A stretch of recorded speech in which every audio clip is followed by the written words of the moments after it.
Good morning students, this is Pankaj Mishra, your maths teacher, here again with a new video on maths class. So student, in this video we are going to start with the exercise 2A of the chapter exponents. In the first video I have told you about the law of exponent. Now we are going to solve some of the questions from the exercise. So let's start with the video. Your first question is simplify the following terms. This is a to the power 6 into a to the power 8. So now we can use law of exponent and we can see the base of both the values are same. So we can use this law x to the power m, x to the power n, this is equal to x to the power m plus n. That is, if the base of any two values are same and they are in multiplication, so we can add the powers. So you can see both the base are a. So we will write a to the power 6 plus 8. This is equal to a to the power 14. So now we will do one more part in this question.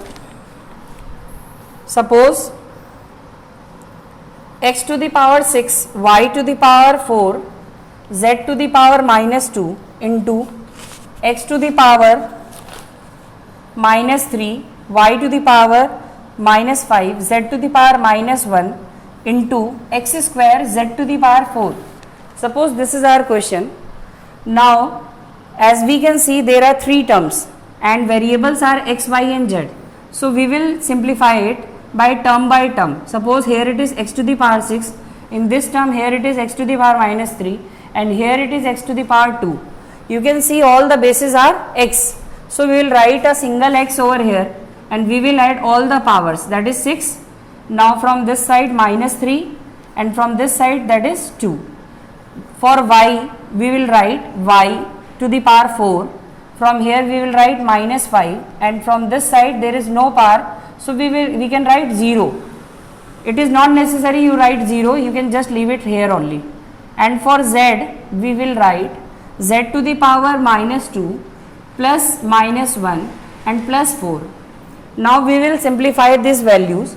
This will be equal to 6 minus 3 is 3, 3 plus 2 is 5.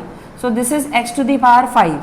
The next term is 4 plus minus is minus. 4 minus 5 is 1. So y to the power minus 1. And the last term will be z to the power minus 2 minus 1 minus 3 plus 4. This is 1. So your answer will be x to the power 5, y to the power minus 1 and z to the power 1. If you want to write it in standard form, you can make this power a positive one, that is we can write x to the power 5 z upon y. So you have to start the basic questions like this. Okay. Now we will move to the next part.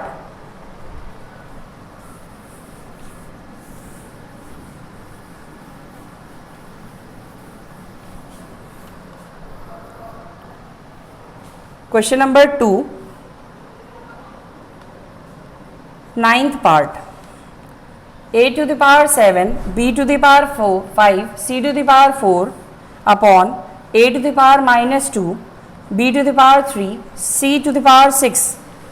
So student, we have already studied the law x to the power m upon x to the power n. This is equal to x to the power m minus n.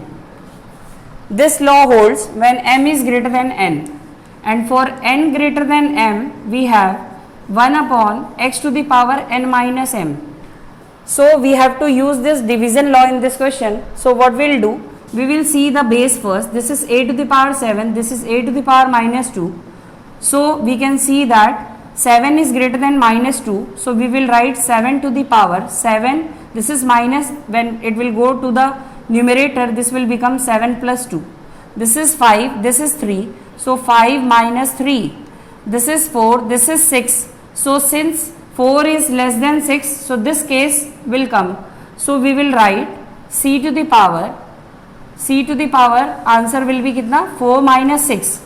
So this will be a to the power 9, b to the power 2 and c to the power minus 2, which in standard form we can write a to the power 9, b to the power 2 upon c square. So for solving each and every question you have to write the law which you have used. In the right hand side you have to mention it. Now we will do some of the other problems also. I am solving some of the question as most of the question is already been done in the live class.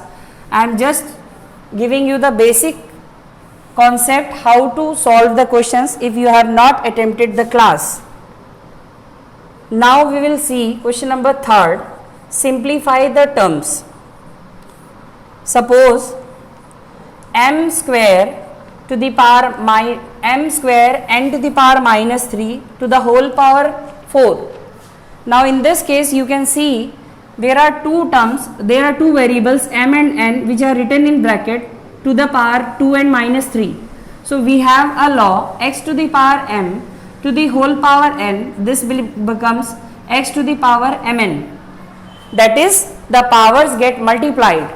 So in this case also this 2 will be multiplied by this 4, this will become 2 into 4 and n in ki power minus 3 into 4, this will become m to the power 8 n to the power minus 12, which we can write m to the power 8 and n to the power 12.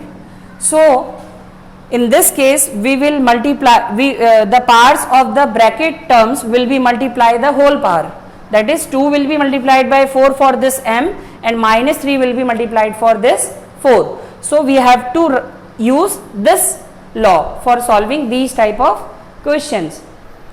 So student, that's it for today. I'll finish my video here. I hope you will like this video. You will go through the video thoroughly so that you can understand the basic concept, and I hope you will try to solve the remaining questions of the exercise. Thank you so much. Stay home, stay safe.